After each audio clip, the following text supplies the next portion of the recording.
Assalamualaikum warahmatullahi wabarakatuh. Saudara sekalian, saya melanjutkan pembahasan ya, bahasan tentang cara menulis tesis dan disertasi.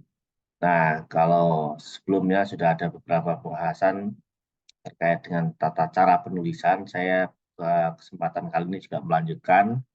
Nah, tentang bagaimana menulis footnote ya, nulis di tesis maupun disertasi itu, kemudian untuk apa, menulis di tesis maupun disertasi tersebut menyertakan footnote.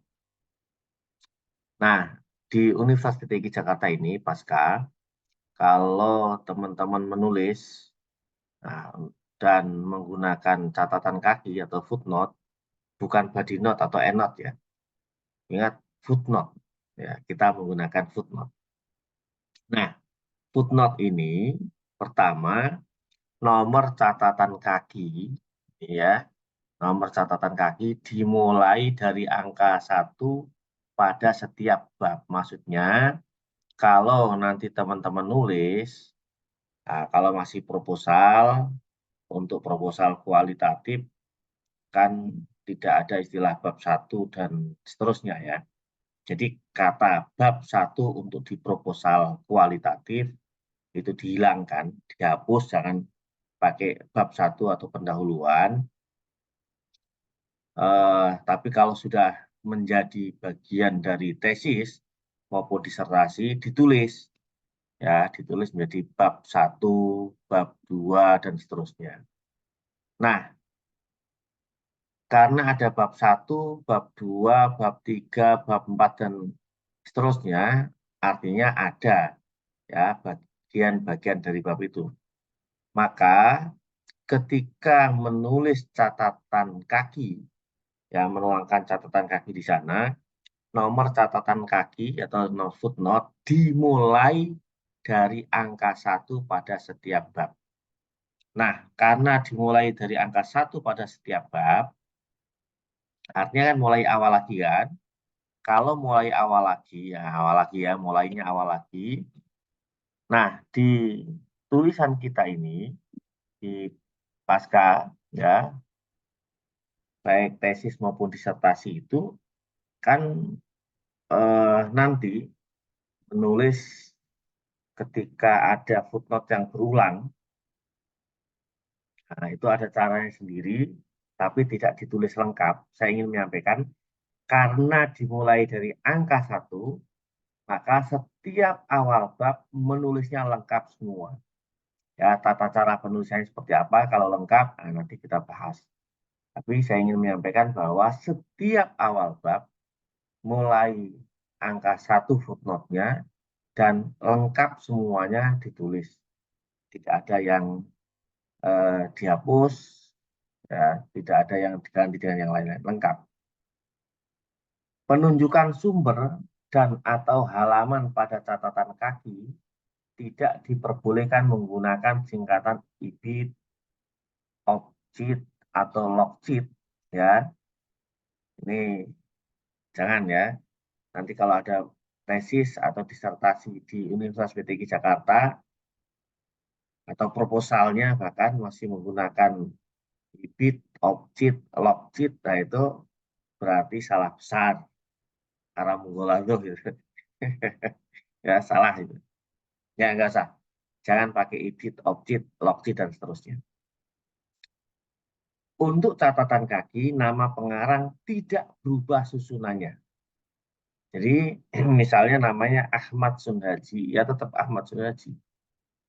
Jadi kalau nama penulis itu lebih dari satu kata, berapapun jumlah katanya, ya ditulis semua urut urut susunan katanya tidak dirubah ya, belum ada perubahan apapun.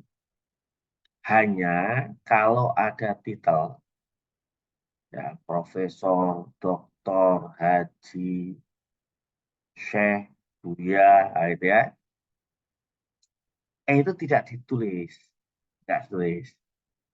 Ya di sini bukan istilah enak dan tidak enak, Tapi tata cara menulisnya ya nama aslinya siapa.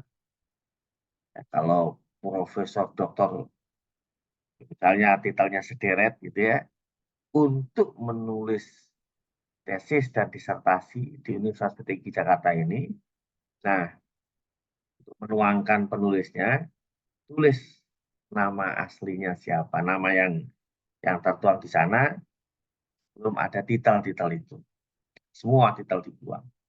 Oke ya, buku yang ditulis oleh lebih dari 2 orang, ya saya ulang ya, kalau 1 orang, 2 orang, berarti belum lebih ya.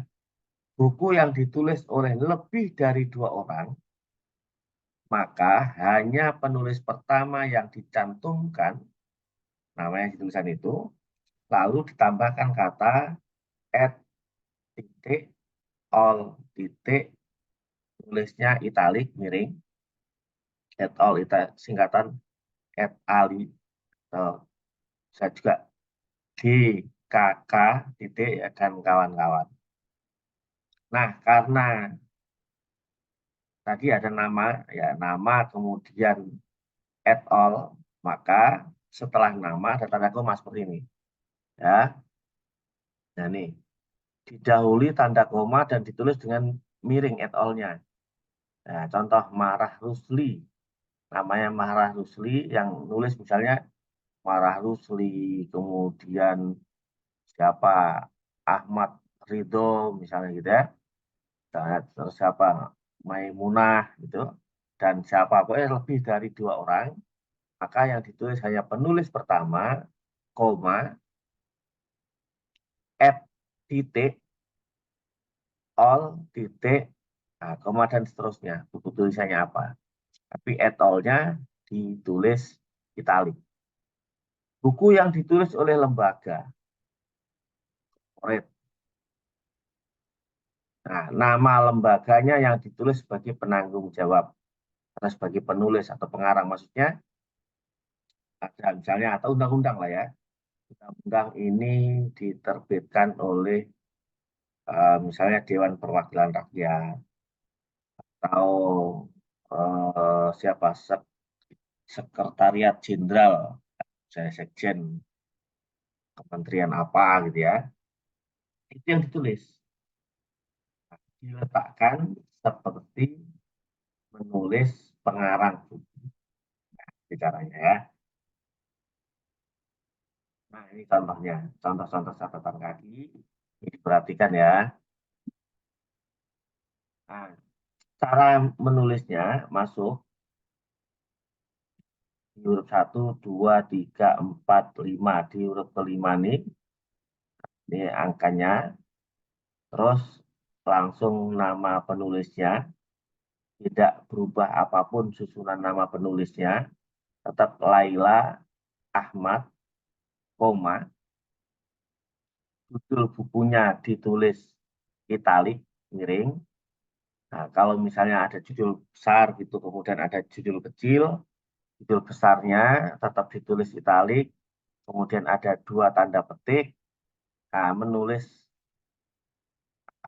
di apapun ya, kalau misalnya tanda baca akhir, itu tidak dipisah dengan huruf terakhir, nah, seperti ini tanda baca petik 2 titik ini kan jadi tanda akhir ya, tanda baca akhir, nah, antara M dan tanda baca ini, 2 titik ini tanpa dipisah dengan spasi, baru spasi, nah, dan seterusnya, koma, kalau ada jilid berapa, ini kalau jilid cetakan itu tidak miring, koma, kemudian ini tempat terbit, London, Jakarta, Yogyakarta, Bandung, Medan, Semarang, mana lagi, pokoknya tempat terbit ya, tempat terbit. Titik 2, ya ini setelah tempat terbit itu nanti titik 2, nama penerbit, koma, spasi, tahun terbit. Nah, tahunnya di belakang ya, ada tata cara penulisan catatan kaki itu tahunnya setelah nama, ya itu aturan lain. ya di pasca PTIG ini menggunakan aturan yang cara meletakkan tahunnya, tahun terbitnya itu ada di belakang setelah penerbit. Koma, spasi, hal ini menunjukkan halaman, halaman berapa yang diambilnya, titik, kemudian angka halamannya, nomor halamannya, titik. Kalau dari jurnal ingat-ingat ya, ini teman-teman kan banyak mengutip jurnal ya. Itu nama penulis, ya, nama penulis, ini tidak ada perubahan susunan, koma, judul tulisannya dalam tanda petik. Jadi ada tanda petik awal, ada tanda petik akhir. Judul tulisan tidak dicetak italik, enggak, ditulis italik enggak. Ya tetap biasa, karena sudah, ingatnya begini gampangnya. Kalau sudah ada tanda petiknya, nggak usah dimiringkan. Ya, kalau sudah ada tanda petiknya, tidak usah dimiringkan. Ini sudah ada tanda petiknya, tidak miring. Nah, kata terus spasi ya. Dalam, ini kata dalamnya sering ketinggalan.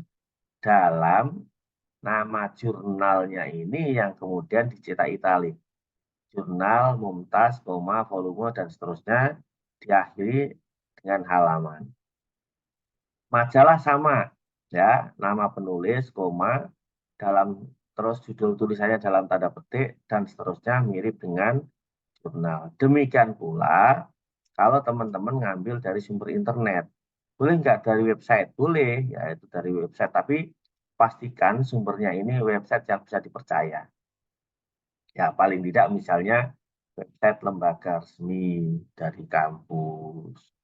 Kalau mau bicara tentang anak, ya dari Komnas Perlindungan Anak. Kalau mau cari eh, informasi-informasi undang-undang ya dari sumbernya itu website-website resmi boleh.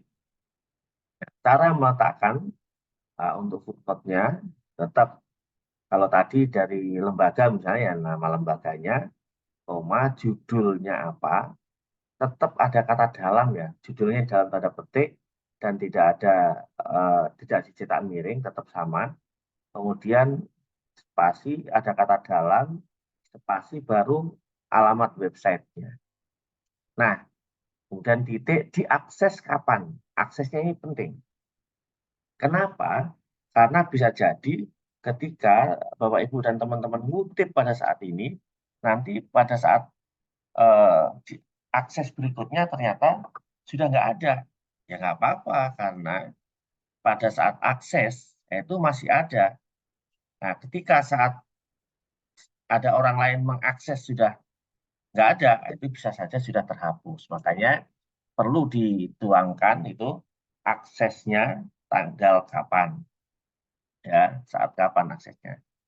Itu catatan kaki, nanti selanjutnya akan saya bahas daftar pustaka insya Allah, tapi kesempatan kali ini saya pikir ini dulu supaya teman-teman perhatikan, ya termasuk misalnya jangan sampai ada catatan kaki itu lebih dari 4 kali berturut-turut, ya maksimal 3 kali berturut-turut di halaman yang sama maupun halaman yang berbeda.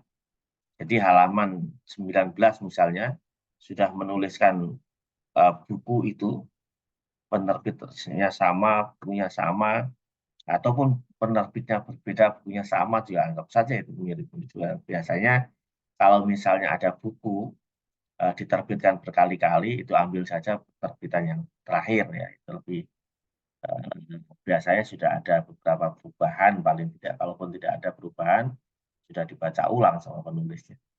Terima kasih, tetap semangat, selamat untuk menulis. Assalamualaikum warahmatullahi wabarakatuh.